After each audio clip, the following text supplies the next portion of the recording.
মুখ্যমন্ত্রীর কনভয় উদ্দেশ্য করে গোলাঘাটে যা ঘটে গেল তা দেখে আমরা স্তম্ভিত।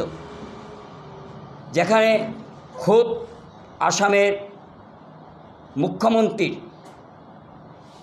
গাড়ির উপর বোতল ছুঁড়া হলো, এখানে গণতন্ত্র আজ পদদলিত, এখানে গণতান্ত্রিক আন্দোলনের নামে সন্ত্রাসী কায়দায় আন্দোলন চলছে। আমরা এটাকে কখনো সমর্থন করতে পারি না। এটা কাশ্মীর নয়, এটা আসাম।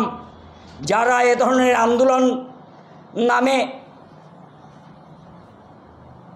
বোতল ছুঁড়ে মারছেন তাদেরকে আমরা হুঁশিয়ারি করে জানিয়ে দিতে চাই, আসামের মুখ্যমন্ত্রীর মান সম্মান আমাদের মান সম্মান। তাই যারা এ ধরনের জঘন্যতম কাজ করছে তাদের প্রত্যেককে দৃষ্টান্তমূলক শাস্তি দেওয়া হোক। আজকে প্রদেশ সভাপতি হিসাবে গৌরব গগৈ চূড়ান্তভাবে ব্যর্থ, তার দলের কোনো নিয়ন্ত্রণ সেখানে নেই, উনি সম্পূর্ণভাবে ডিকন্ট্রোল। তাই প্রদেশ সভাপতি হিসাবে গৌরব গগৈ চূড়ান্তভাবে ব্যর্থ হয়েছেন। প্রকাশ্যে গৌরব গগৈকে এ ব্যাপারে প্রকাশ্যে মুখ্যমন্ত্রীর কাছে ক্ষমা চাইতে হবে। আর যদি উনি ক্ষমা না চান তাহলে তাকে বরাকে ঢুকতে আমরা প্রতিরোধ গড়ে তুলব। আপনারা জানেন যে এ ধরনের নোংরা রাজনীতি আকশা বরদাস্ত করবে না। তাই আন্দোলন নামে এ ধরনের আস্ফালন আমরা সেটা মেনে নিতে পারি না। গণতান্ত্রিক দেশে প্রত্যেকে গণতান্ত্রিক আন্দোলন করার অধিকার আছে, এটা গণতান্ত্রিক আন্দোলনের মধ্যে পড়ে না। যারা আজকে বোতল ছুঁড়ে মারছে কালকে পাথর ছুঁড়ে মারবে, এটা কাশ্মীর নয়, এটা আসাম। এবং যারা এ ধরনের কাজে লিপ্ত এদেরকে দৃষ্টান্তমূলক শাস্তি দেওয়া হোক, ভবিষ্যতে যাতে এ ধরনের কেউ কাজ করতে না পারে। তাই আজকে আসামের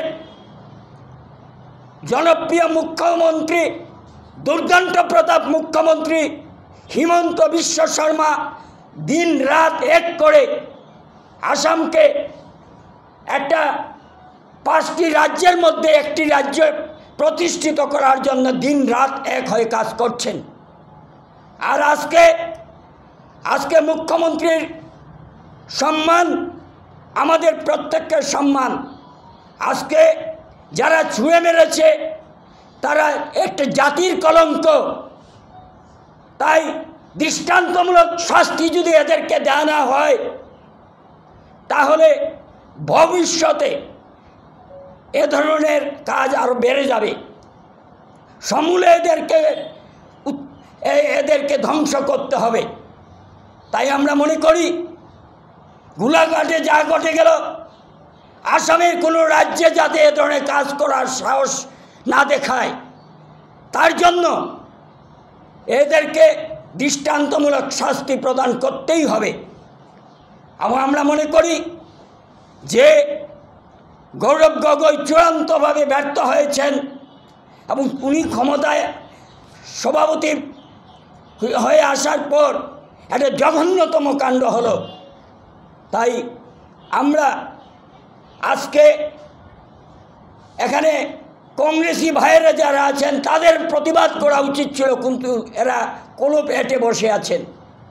তাই আমরা মনে করি এ ধরনের কাণ্ড গণতন্ত্র বিরোধী। তাই আমরা এ ধরনের কাজকে কখনো সমর্থন করতে পারি না। যারা এর সঙ্গে জড়িত আছে এদের প্রত্যেককে দৃষ্টান্তমূলক শাস্তি দেওয়া হোক।